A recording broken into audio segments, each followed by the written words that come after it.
Okay lang daw, no? Hi guys, good evening. Ayan. So, welcome to Meet the Fresh. Zero pa yung nanonood. Siguro kailangan natin galingan ng content. Gawin natin very interesting para dumami sila. Like, ako sa ating mga friends para manood na sila. I-share Live natin. na. Paano ba yun? FB Live. Ay, dapat dun sa Meet the Fresh page.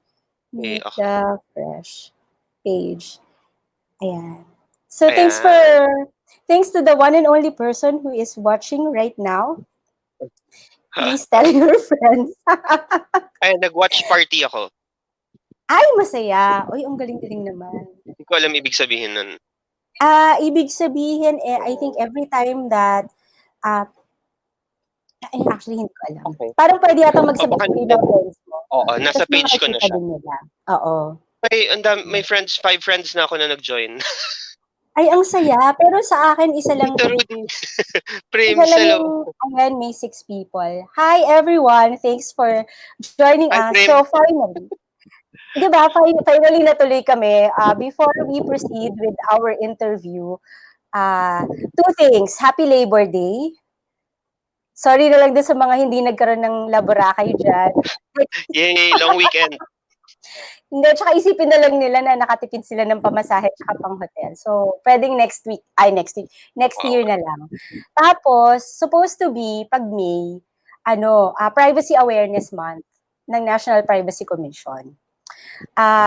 So, hindi ko alam kung may gagawin sila. Meron akong nakitang post na sinabi na i-postpone muna yung Privacy Awareness Month.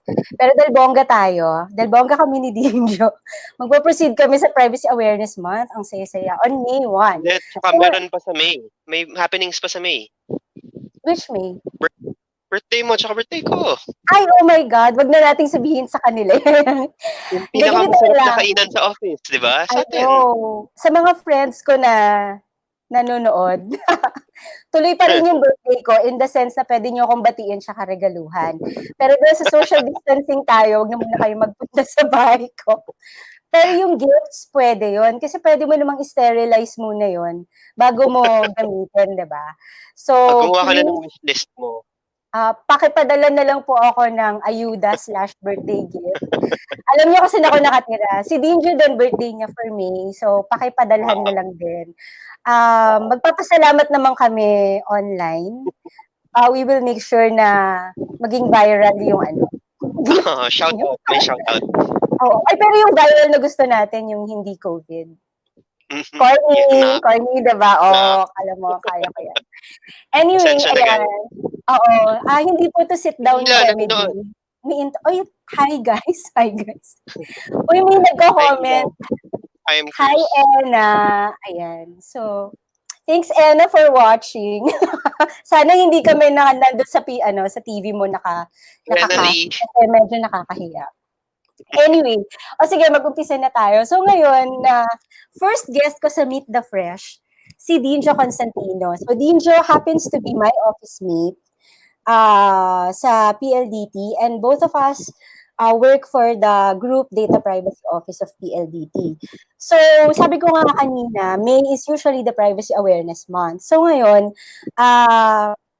gusto kong kausapin si Dinjo para ma-share niya sa inyo kung paano ba niya ginagawang aware ang mga PLDT group employees tungkol sa data privacy. Okay, so bago ang mga privacy-related questions natin, kalkalin muna natin yung kanyang personal data. So, Dinjo, can you introduce yourself to us? Wait. Ito yung license ko. Ipa-flash ko sa screen. Ay, ang saya-saya. Sige, ready na po tayong mag-screen ka. Tsaka yung passport ko para maniwala kayo. Hindi. Informal naman to, no? Parang nag-uusap lang tayo sa pantry, gano'n, no? Parang may nagagalit lang. Sa pantry, okay. Kasi sa pantry may nagagalit pag matagal mag-microwave, di ba? So, ako yun. Okay. Yeah. So, yun. So, yes, I'm Dinjo Constantino. Graduate sabihin ko kung saan ako nag-graduate, di ba? DLSU, Communication Arts, never mind, doesn't matter. Yun, Communication Arts, doon ako nag-graduate. So, kaya medyo may veer ako into communications, into marketing, into journalism earlier in my career. So, ngayon, napapalad ako na office mate kita. Ay, oh gosh, thank you for recognizing that. Actually, kaya ako naman sa'yo tinatanong kung saan ka nag-aral, just to emphasize na hindi ka nag-aral ng privacy, di ba? Kasi nung mga sinaunang panahon na tayong dalawa ay nasa college pa, wala naman kasi talagang course na naturo privacy. Actually, ngayon, like, di ba, pinag-take ka sa milk tea, di ba? So, fresh grad, bago ka lang graduate. Very, very fresh grad. Pero even tuturo ng privacy. Kasi, very fresh din ang privacy. Fresher than milk tea. Anyway, so, siguro yung first question ngayon, before we go into privacy, I also want to ask you to share with people how come napunta ka sa communication? Ano yung naisip mong gawin? Bakit communication yung course mo? Well, yung house namin before, my dad, rest in peace, may his soul rest in peace, was an advertising guy. So, ano siya, he would bring, lying around the house would be mga, artworks, mga may tagline dito, ganyan, yung mga storyboards, ganyan. So kami, as kids, we would see them, parang, uy, ang galing na tong drawing na to, ganyan, na parang, si Daddy, he was the one who came up with yung You're in Good Hands, yung with Metrobank dati, ganyan. So, parang, nice, ang ganda ng tagline, parang how clever, di ba, ganyan. So parang, doon kami na-expose. Tapos yung mom ko, if naalala niyo pa, may Reader's Digest pa ba? Mom ko dati, meron kaming sessions. Yung mga matatanda daw may maganon. Hindi ko na inabutan. Hindi ko naabutan yung, yung Reader's Digest. Nga, anong liwayway ata yung naabutan. Grabe. Hindi, yun, she would quiz, meron siya, yung Reader's Digest, they have this yung vocabulary words. She'd quiz me on new words na pwede ko malaman, ganyan. O, i-quiz niya ako, what does this mean? Use it in a sentence. May mga ganun siya. Parang 10 words or 5 words a week ako nun Parang yung mga facade, foliage, yung mga ganun na words, yung mga natatandaan ko before na mga ano yan pang matalino, tsaka pang mayaman na words. Oo, yun yung mga ginagawa ng mami ko dati. Tapos, try nila akong Dito kasi ako, try nila akong level up. Oo, naman tong anak ko, dito lang, kailangan natin level up yan. Tapos, my mom would give me yung journal. May journal ako dati. Gratitude journal. Sabi niyo, write your thoughts there. Ganyan. So, yun, every night, bago ako matulog, I'd write down what happened dun sa araw ko. Ganyan. So, parang storytelling din na rin. This is what happened this hour, ganyan. Tapos sabi ko parang, I'd want to read this then eventually. So, ayun. Kunin ko ngayon, nandyan. Gusto mo? Ay, nandyan pa? Paano naman screen cap ng mga office mates natin? I'm sure maraming gustong malaman para mas appropriate yung gift namin sa'yo sa birthday mo, di ba? Malaman namin yung hopes and dreams mo. So, yun, binanggit ko kanina na nasa data privacy office ka ng PLDT. Can you also describe to us, ano yung exact na ginagawa mo sa group data privacy office? Kasi baka nagtataka sila, bakit may communications person sa isang office na dapat ang trabaho data privacy. Usually, di ba, yung inisip ng mga tao, pag DPO, lawyer yung nandun. So, bakit may communications person doon? Di ko rin alam. Hindi, syempre it's very important. Emphasize mo na indispensable. Oo, napaka-importante ng role ko. Hindi ako pwede palitan. Hi, boss. Hi, Leia. Hi, Mitch. So, hindi, what I do is I am in charge of communications and learning sa ngayon. It's very important for employees to know about data privacy. Not just yung mga IRRs or implementing rules and regulations and the Data Privacy Act. But syempre, there are ways to communicate that also, di ba? Hindi lang naman na sasalpak mo sa mukha mo, ito 20-30 pages basahin mo. After that, alam mo na yung Data Privacy Act, hindi ka na magko-commit ng violations or breach. Hindi naman ganoon. So, our team, we're in charge of smoothening it naman or para mas maintindihan ng mga empleyado. Okay. So, yun nga, from communications to privacy, can you tell us what, if any, did you do to prepare para maging isang person who is able to communicate privacy to other people? Naku, maraming dasal. Hindi kasi hindi kasi communications, marketing, brand management, Oo. journalism, ganyan. Tapos data privacy, 'di ba? Parang tayo, Oo. like you din siguro, this was mga 3 years ago. Mga 18 ka pa lang noon. So fresh grad I ka, 'di ba? know. So parang hindi lahat tayo parang nabulaga na lang na parang, the law has been there since 2012 or 'di ba parang Oo. 2016 dun lang siya talaga, Yep. bam, Yep. kailangan lahat ng kumpanya sundin tong Data Privacy Act. Kung hindi, ganyan, yari kayo. So tayo naman lahat, we weren't really prepared for it, 'di ba? Parang the most preparation that we were able to do was to read up on the law, the 10173, 'di ba? Tapos yung IRRs niya, and then yun lang, even up to now, 'di ba? We're learning, we're may maraming dumadating pa na pagbabago or ano. So, yun lang. I think yung preparation was yung reading up about it online, what GDPR was, ano yung difference ng Data Privacy Act natin to GDPR, yung ina-apply dito, di ba? Kung may nakulong na ba, kung bakit siya nakulong, mga ganun. So, parang, yun nga, daya ng mga tao ngayon, sa totoo lang, those who are coming in data privacy practitioners. Kasi, di ba, they have, may mga webinars, may courses na, may sa UP Open University, I think, may course pa ng data privacy, di ba? Tayo, we didn't have that, di ba? Tayo parang, oy, ikaw dito, data privacy, okay, sige, gawin mo to, ganyan. So yun, really had to read up on it lang and absorb everything that we could. So aside from yung batas, yung IRR, ano pa yung, may iba ka pa bang binasa? May iba ka pang ginawa to prepare? Yeah, yung mga lang, siguro the best practices ng communications. Kasi data privacy, di ba, when you hear about that, tayo kasi we're in the data privacy office. But if you're with marketing or brand or network or IT, parang hindi mo alam kung ano ang data privacy, parang it's something new. So, I researched din on ano yung mga best practices na ginawa ng ibang kumpanya na nauna. Kung paano nila kinommunicate yung data privacy sa employees nila. So, mga ganun lang, oo. So, kasi 'di ba before, parang galing ka ba sa marketing? Tama ako, 'di ba? Galing ka you were in the PLDT group before na? Oo, sa Smart I was with mobile advertising team, kami nila Oo. Awi. Okay. And then sila Lea, represent kami nila Renally, nila Ena.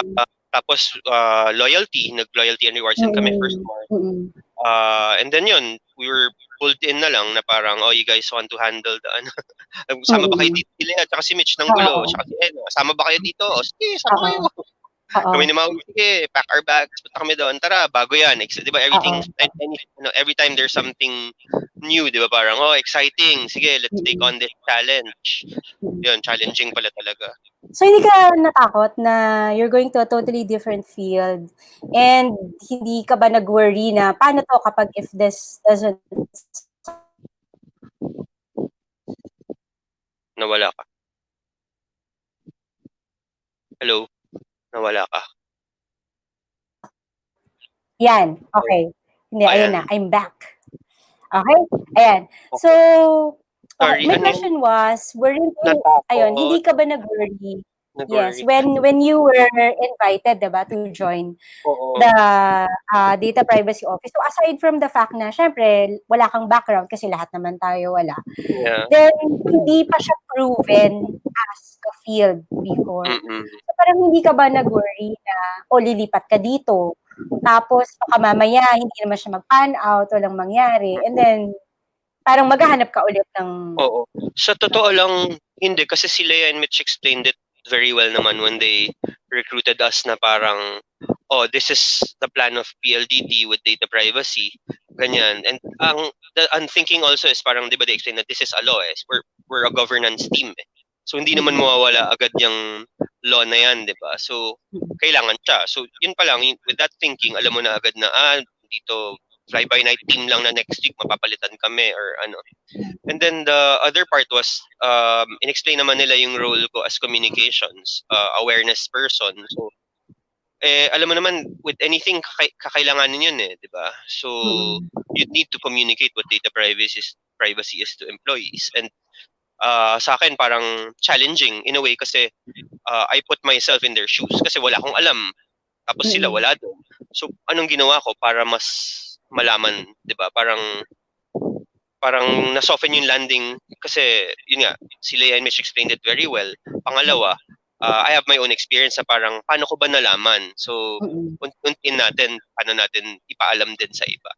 Parang so, and for those watching who are not familiar with the names na Dinjo is mentioning, so si Leia is Leia Jimenez. So she is the Chief Data Privacy Officer of the PLDT Group.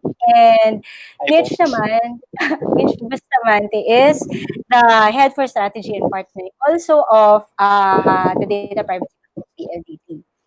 Okay. So, so yun, you told us about your transition, di ba? Were there any difficulties naman that you experienced so coming into a totally new field? Or wala? Kasi talagang, you know? Hindi.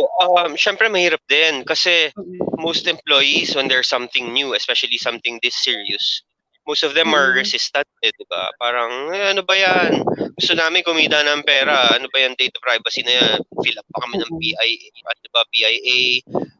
Kailangan pa namin parang thesis defense ba yan? Or ano? Gusto hindi, pumita lang tayo ng pera. Siyempre, ganun ang attitude ng iba, di ba? And then tayo, nandito tayo. It's challenging to explain to them na no, hindi. Syempre, at the end of the day, we also want to earn money for the company. But there are certain rules na kailangan natin to follow, especially protecting information, employee information, company information. So medyo yung pushback siguro ng karamihan ng employees, which is natural in with anything new that comes in, di ba? So I guess yun na sana naman ngayon medyo accepting na rin naman yung mga ibang office mates natin, especially the bosses. The bosses natin, we're happy na sila MVP, sila ASP are very parang alam nila yung kung gaano ka-importante yung data privacy with our customers. So we have their support and it's very important, di ba? Pagka yung management sinusuportahan tayo. Yeah, I think yun din yung what we can say is the difference between us and other companies. We have been very lucky that management is willing to really support our effort. Tapos talagang they put resources into compliance, diba? And protecting information. So now that you've been doing this work for a little over 2 years or almost 3 years? A little over 2 years. So, syempre marami ka na rin nagawang training sessions, learning materials, etc. So what do you think are the aspects of privacy na pinaka-importante for people to learn? So parang, syempre, for people who are coming in, baka sabihin nila, ma-intimidate sila kasi bago, ang daming aaralin. So kung wala kang opportunity to learn anything else, but ano yung pinaka-importante? Ano yung ibibigay mo sa kanilang tip na sasabihin mong dito kayo mag-focus?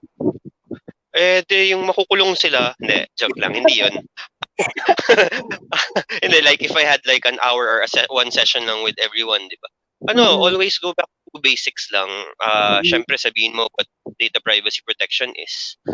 Sabihin mo, we have to define what a data subject is. Kung ano yung mga personal information, ano yung mga sensitive personal information, kung ano ang PIC, PIP, di ba, processor, di ba, yung mga ganyan. So yun lang, we always have to go back to basics, especially if there's something new and medyo complicated and intimidating and parang iba isip na technical as data privacy, di ba? Kasi you have to build a foundation for all the employees na pag alam nila yung foundation na yan, even if you build upon it, yung knowledge na, protect customer data is like this pala. Ito pala, sensitive personal information, bawal ko pala ipamigay ito. Itong yung meeting namin, hindi pala ako pwede mag-selfie dun sa di ba, whiteboard para makita ng iba yung plans ng PLDT for 2020. Yung mga ganun you just have to, yun lang yun yung ginawa namin nila Mitch and Lea na ang tawag namin parang we simplify namin si data privacy. Kasi di ba, ikaw, when you heard about data privacy, di ba parang, uy, teka, parang something new, parang bago na naman, kaya nakakatakot yung data privacy na yan, di ba? So, kailangan mo lang i-simplify, laymanize for regular people na like us before when we didn't know anything about data privacy para maintindihan nila. Kasi if you give them the ito yung section K ng ganito ganyan, parang ako ayoko na agad, hindi ko na agad iisipin, ayoko na tutunan yan. Parang ang komplikado, wag na. Pag di ba usually ang attitude natin is parang pag nahuli ako tsaka ako na lang, that's when I'll deal with it na lang, ganyan, di ba?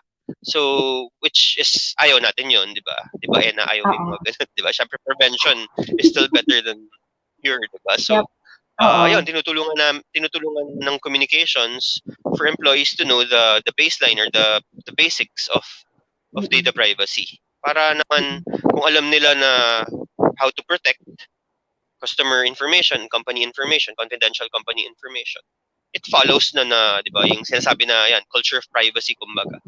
May talk kami, di ba, before, sinasabi namin parate, kakapasok mo pa lang ng office, pag tap mo ng ID mo, dapat isipin mo na agad na parang, hindi ako yung weakest link, di ba, yun yung sinasabi namin parate. Hindi ako yung magbibigay ng data ngayon, kumbaga. Lahat paprotektahan ko, ganun. So, yun. So, you've talked about yung substance ng kung ano yung kailangan ituro. In terms of approaches dun sa pag-deliver ng message, ano yung mga approach na nakita mo na effective or na mas madaling natututo yung mga employees? Oo, ano yan? Yan, very, very tricky yan kasi di ba yun nga, as it is, it's very complicated. So, ang approach na ginawa namin is we humanized, kumbaga, data privacy. Nilaymanize, parang yung mga terms na una maintindihan ng mga tao. So, gumawa kami ng video, may video series tayo, di ba, yung Office Drama Lala, na medyo naging hit naman, medyo okay naman with the employees. It's a parang video series siya made by our friends from D5, from Media 5, from Digital 5 na parang isang office setting sila. Tapos may mga kung ano-ano nangyari. They talk about basta comedic din siya May mga, they talk about resignations, they talk about office crushes, they talk about ganito. So parang naisip namin, why not get that series and then lagyan natin ng data privacy angle. Kasi yung employee, para makita nila yung actual na application ng data privacy sa actual na ginagawa nila sa office. Halimbawa, yung laptop mo, dapat naka-screen lock yan or dapat nakasara pag mag-CCR ka. Dapat yung password mo, dapat hindi password 123. Yung mga ganun na, tas we made it into a humorous, gumawa rin kami ng comic strip, tinitle namin, Privacy Matters. Diba? Parang double meaning. Privacy Matters and then privacy matters in our hands. Ganun din. Kasi mas HR friend, sorry. Kasi 'di ba, when you receive an email naman na medyo institutional or from the office, parang sometimes may ginagawa ako mamaya na yan, ganyan. Pero kami, ang ginawa natin, ng team natin is lagyan natin ng kulay. So when they see na mag-pop up sa screen nila na parang, si ganito, yung isang character, napahamak na naman, ano nangyari? So parang gumawa tayo ng storya and then we wanted to involve the employees din para, uy, ano nga yung nangyari? Sige nga, click ko nga to. Tapos nandun sa comic strip or nandun sa video yung lesson about data privacy. So, yun, that's one thing. And then, you can only do so much kasi, di ba, pag nasa company ka, email blast, mga ganyan. Pero hindi lang yun. Nagpapa-contest ka din, di ba? Oh, yeah. Dun sa Facebook on workplace natin, actually, di ba, naman ng Pilipino, mahilig sa premyo. So, naisip namin, okay, we have premium items. Tara, magpa-contest tayo. Di ba, we asked for your help pa dati. Yung or no breach, di ba? Daming sumaya nun. That's one of the highest na views natin, tsaka engagement natin. Kasi house and lot yata yung price mo dun House, lot lang. Yung house, bahala na sila. Oo. Pero by 2021, house naman. Pero hindi dun sa lot. Ikaw na bahala magtanong ng house. Okay. sagot yung logistic. Pero actually, for people who might be curious, when he says premium items, what they usually have are t-shirts, cute t-shirts na may mga privacy-related na blurbs. Jacket, na data privacy, tas may taco doon. Let's talk about it. Ganyan. O si Vince, hi Vince, favorite daw nila doon na character, si Steno tsaka si Boss Ben. Yun, nagpapasurvey kami kung sino yung mga favorite characters din. Tapos, sila yung mas ginagawa namin ng starring role doon sa next episodes kasi sila yung gusto nakikita ng tao. So, sayang nga, season 3 na sana natin, magkakaroon sana ng character na mag-shake up ng video series industry ng Pilipinas, si Abu Gorgeous sana. So, based siya sa isang lawyer na office mate namin na maganda nagsuggest na siya yun. Diba? Kaya tinawag na Abu Gorgeous kasi maganda. Oo, self-proclaimed. Siya nagbigay ng pangalan na yun, actually. Actually, factual. Siya talaga.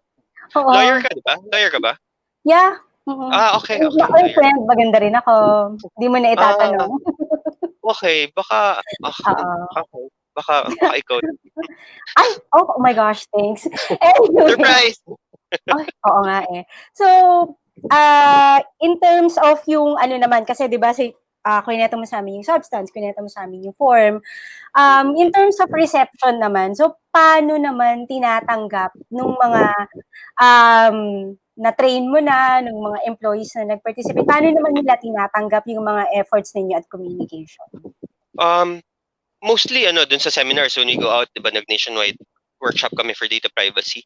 Natutuwa sila na, yan, pag minensyon namin yung office drama lala, yan, nanonood kami, ganyan, okay. Kasi, one more thing I'd like to say is yung, for you to do an effective communication plan, you have to know your audience. Ang trick, syempre yun yung una, di ba? Ang trick dyan, ang problem natin or ang challenge natin is, di ba, smart, PLDT, ang demographics yan iba. Pero ang community natin minsan, isa lang para sa kanila. Okay. So, ang nangyari, yung one of the challenges, balikan ko lang, is finding a balance kung ano yung magugustuhan nitong like for example si PLDT 46 above ba, si Smart 35, 36 above, ganyan. So related pala yung Oo, hindi kasi like si Office Drama Lala, 'di ba, parang siya, parang video series o parang teleserye, ganyan. So at least hip siya para sa mga bata pa rin. Tapos sa mga naman sa older people, parang storya, gusto ko pakinggan yung storya na yan, na parang, and then in a way, may lessons tayo ng mga sinusundot-sundot, diba, sa ilalim, ganyan. So, yun yung isa sa ginawa natin. Yun yung isa sa importante, for you to know your audience. Then, diba, halimbawa, mahilig, tsaka yung ano yung uso ngayon? For example, Crash Landing on You, nung a couple of weeks ago, naging uso siya, diba? So, tara, let's make a material na medyo related. Yung mga ganun ba? So, actually, last year na February, di ba, gumawa ka nung mga rom-com, may mga memes. na privacy-related. Oo, kasi di ba, yun memes din natin, medyo isa yun sa mga most highly engaged posts din natin. Kasi, memes are easy to consume di ba? Parang with one line sa taas or two lines na meme, parang tawa ka na or absorb mo na yung meaning di ba? May image lang nakakatawa or ganyan. So like what we did dun sa February natin, yung si Maha Salvador na sumisigaw na kunyari, di ba? Parang data privacy, sinisigaw niya. So pag makita ng tao, parang nakakatawa to, or parang data privacy. So hopefully pag makita nila si Maha or ibang meme, may isip nila yung data privacy. So actually, baka akala din ng mga tao panay-pakit lang yung ginagawa ninyong messaging. The fact is, yung team ni Dinjo, meron din silang very significant achievement last year because they were able to put up a privacy conference. So, yun. It was attended by a lot of employees and they were able to discuss their privacy and information security issues. So, pagdating naman kasi, diba, syempre yung pag mga memes, ganyan, or pag yung inside the organization na, organization-wide na communication, yung ang hanap mo dito is yung bigger base kung sino yung makaka-relate. Pero pagdating naman dun sa pag-organize ka ng conference, pagpipili ka naman ng content, ano yung tinitignan ninyo para doon? Well, yun, number 2, di ba? First is audience and then second is content. Diba? Napaka-important. Content is king nga, di ba? Sabi nila ni Bill Gates. So, kahit ikaw, you have the most viewed billboard sa EDSA, tapos kung ang content mo naman basura, di ba? Parang baliwala rin. So kami, talking about yung Data Privacy Summit, kasi it was an event for our leaders, mga executives up, ganyan. So, we wanted them, one of the thrusts kasi ng Group Data Privacy Office natin is for people to lead by example. Kasi how many employees ang PLDT Group, di ba? Hindi naman, ilan lang tayo sa team natin. Hindi naman natin sila pwedeng matutukan lahat sa desk nila or sa mga area nila. Sabihin, uy, bawal yan, uy, bawal yan. So, with the Data Privacy Summit, what we wanted was for leaders to learn and then to bring down the knowledge pababa sa mga tao nila. So, yung tabingin. So, ano masasabi ko? So, yun. So, what we wanted to, to convey there was yung culture of privacy. Una inano natin yung landscape ng privacy and security, kasi it was Data Privacy and Cybersecurity Summit. We partnered with our cybersecurity operations group for that. So tiningnan namin, daming meetings yan. O itong topic na to, okay ba to? Ito. So what we wanted was yung concept ng data privacy malaman ng mga leaders natin, easy to absorb, or ano ba, privacy by design. Parang 'di ba, gusto natin malaman sa kanila na brainstorming pa lang, dapat naisip mo na yung privacy, 'di ba? So naisip mo na yung may ilang personal information na maapektuhan nito. Meron ba, wala ba? Hoping na mababa nila 'yon sa mga tao nila. Na sana naman, I think kumonti naman yung incidents natin last year and this year. So we're hoping na na-absorb naman or nababa naman ng mga leaders yung mga nila. Yung mga natutunan nila dun sa summit na yun. Yeah. So we went through a lot of the things that our company is doing in terms of communicating privacy. Kaya lang naisip ko lang, baka akala din ng mga tao na you always need a lot of resources to be able to communicate effectively. Ano yung tips na mabibigay mo for a company na hindi naman ganun karami resources or hindi naman ganun kalaki? So ano sa tingin mo yung mga efforts na pwede nilang gawin to communicate privacy in such a way na parang they get more bang for the buck? Well, yun, content-wise, always start with the basic. Diba? Yung mga, parang I took up a course in college, communication course. Lahat naman tayo alam yan, diba? Yung KISS, K-I-S-S, keep it short, stupid, keep it short and simple. Sinasabi nila, diba? So, if your resources are limited, dapat mag-focus ka dun sa mga, yung alam mong mabilis ma-absorb or yung basics ng data privacy. Diba? So, at least pag alam ng mga tao, yun lang, basta basic lang, tsaka madali ma-absorb para andyan lang parati sa isip nila. Siguro, if wala silang masyadong means, like tayo kasi, we're lucky na we can partner with creative agencies, ganyan, di ba? So, lang, if ever, make your messaging consistent lang, na parang kung pwedeng once a week mo, once a week mo sila paalalahanan tungkol sa exercise of rights halimbawa or sa meaning ng personal information, you make your communication once a week kahit lahat naman may access siguro sa email. Di ba, wag naman 3 times, 4 times a week yung communication mo kasi parang may fatigue, di ba? May advertisers fatigue or may marketing fatigue na tinatawag, di ba, na di ba 4 times mo makikita na may email from ganito, syempre delete mo na lang yan or tsaka na yan. Di ba? So may way din of managing your communication, 'di ba? So yun lang, start with the basic and then siguro pok lang hangga't to be consistent, 'di ba? Tapos very important, one more important aspect is yung metrics or kumbaga tingnan mo yung effectiveness ng ginagawa niyo. Halimbawa, kami, that's why we were able to see na parang gusto ng mga tao yung video series.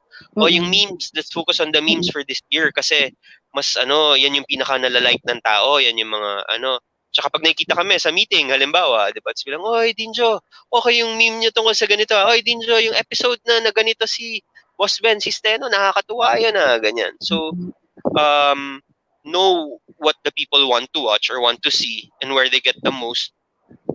Tapos dun ka mag-focus if you don't have much funding or means, ganyan. So, alamin mo kung ano yung effective sa kanila. Tapos yun, tsaka yun yung dun ka na mag-focus, dun ka mag-concentrate. So, in the 3 years that you've been doing privacy communications, what do you consider your best work to be? Aside from myself? Grabe, diba? Yung pang award. Hindi, yes. Thank you for reminding. Yes, we were fortunate enough na yung internal communication campaign namin, yung Handle with Care, yun yung unang awareness campaign na ginawa ng team natin para malaman ng employees yung what data privacy is and nanalo tayo ng doon sa Anvil, sa Quill, tapos yung Datos Privados. Naka-grant slam tayo nung 2018, may grant slam pa nalalaman. Grant slam, I know. So maybe tell them a little bit more about ano yung ginawa. Para lang magkaroon lang ng example yung mga tao ng ano ba yung posible. Ano yun, yung Handle with Care na yun yung tawag dun sa awareness campaign na yun. We wanted the people to know lang na gawin, parang tratuhin ng empleyado ang mga information, ang customer information or personal data na parang sa kanila. Diba? Parang, kung pakalat-kalat ang resume mo dyan, diba, ayaw mo naman makita ng lahat, alagaan mo. So, kung yung subscriber application form pakalat-kalat, dapat kuhanin mo rin, diba, protektahan mo. Ganyan. So, yun lang, parang, may hashtag yun, hashtag own it, diba? Parang, kung paano yung alaga mo sa gamit mo, yun din dapat yung pag-alaga mo sa company information, pati sa personal data ng customers natin. So, yun, medyo sinimplify namin yung data privacy into that concept or into that campaign. Yun. Nice. So, I think we're almost done. Mabilis lang tayo ngayon. So, kung meron kayong tanong, I think you can go to the Meet the Fresh page and comment dun sa Facebook Live dun kasi that's the only way I can see your questions here. Unless sa sa watch party mo baka merong nagtanong din.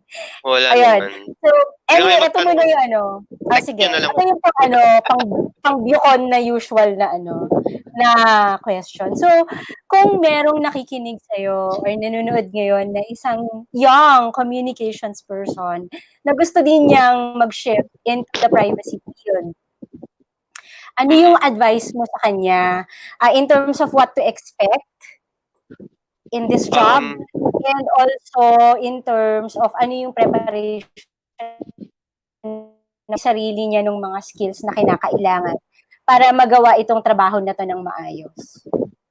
For those who want to transition or start a career sa data privacy, pag-isipan nyo na mabuti. Hindi ako nag-threaten. Masaya naman siya.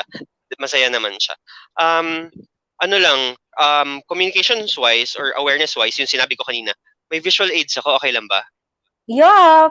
Ay, ang galing. Wait, kanina ka pa ba ready niyan?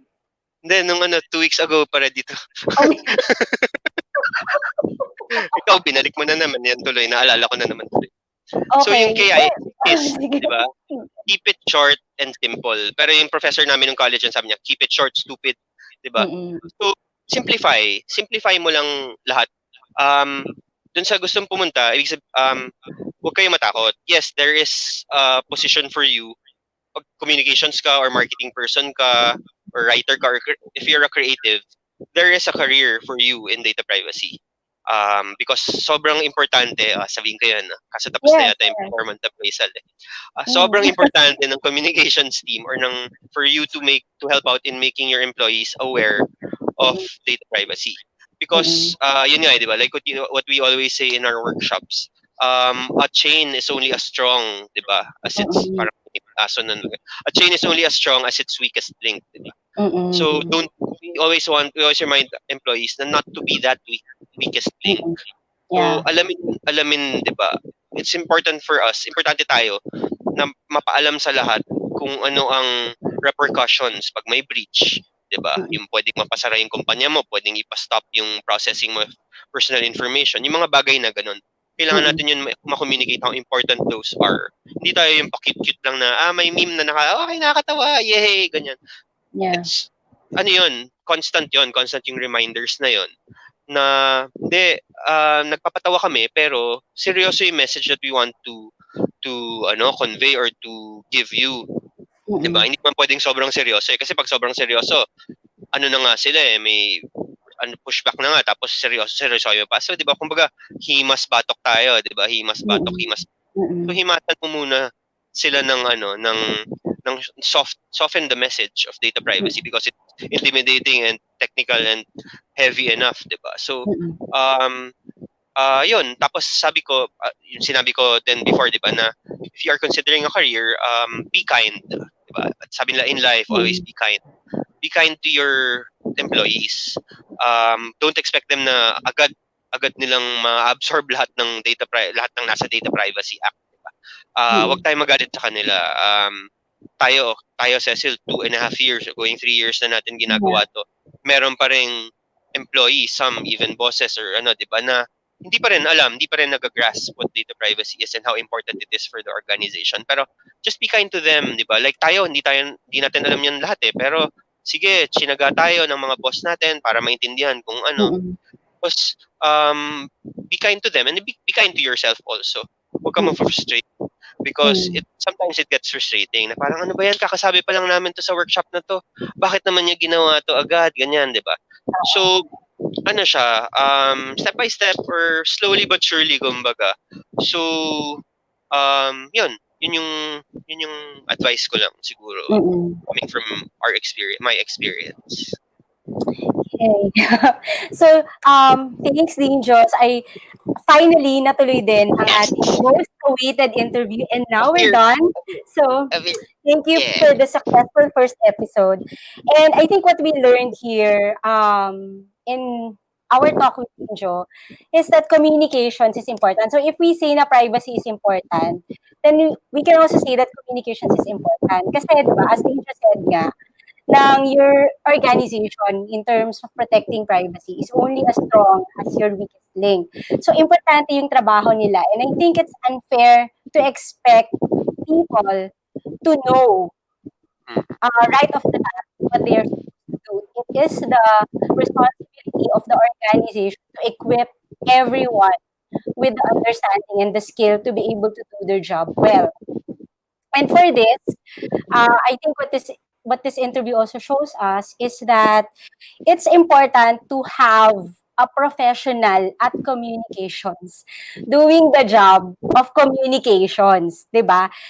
When especially in something as important as privacy, it's something that's as vital to our business. Diba? You do not leave it to somebody who is not trained in communication and then doing that communication part-time. Diba? If you're trying to grow an effective data privacy office, you get a professional who will be able to learn the content, but then is trained and is therefore able to do it effectively. So, with Dinjo, I think we got an example of that. Yay! Salamat! Professional! I know, right? Ito lang talaga eh. Thank you. Actually, tingnan mo, pumayag ka pa nga ng pangalawang beses, diba? After that, galactic meltdown. The show must go on, professional. Oo. And now the show has finished. Gone on for 40 minutes. I okay, know. diba? Yes, naka 40 minutes tayo. So I'd like to thank everybody who joined us. We're touched. Thanks, guys. I know, right? To the 20 or so people who joined and then dropped off and joined. Thank you for joining us. And since naka-Facebook Live too, you can still go back and watch the video again, to just bathe yourself in our awesomeness.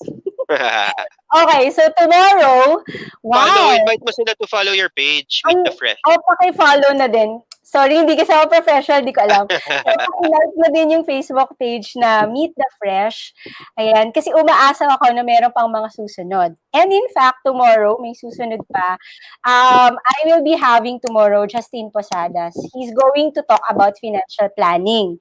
So, importante siya kasi I think with what happened ngayon sa COVID-19, na-realize natin na mukhang kulang tayo sa paghahanda sa mga pabago-bagong pangyayari sa buhay. Yan. So now na meron tayong reset, it's a good time to also think about our finances and see kung pagkatapos ng pandemic there are other things that we can do to prepare ourselves better for the future. Yan. So again, I'd like to thank you for joining us. Thank you, Dinjo. Thank you din. Grabe, reregaluhan kita ng maganda sa birthday mo. May 22. Thank you for all the help. Thank you for a very substantial interview. Thanks, guys. Good job. Thank you, Cecil. Tomorrow, 8 p.m. Saturday. Bye-bye.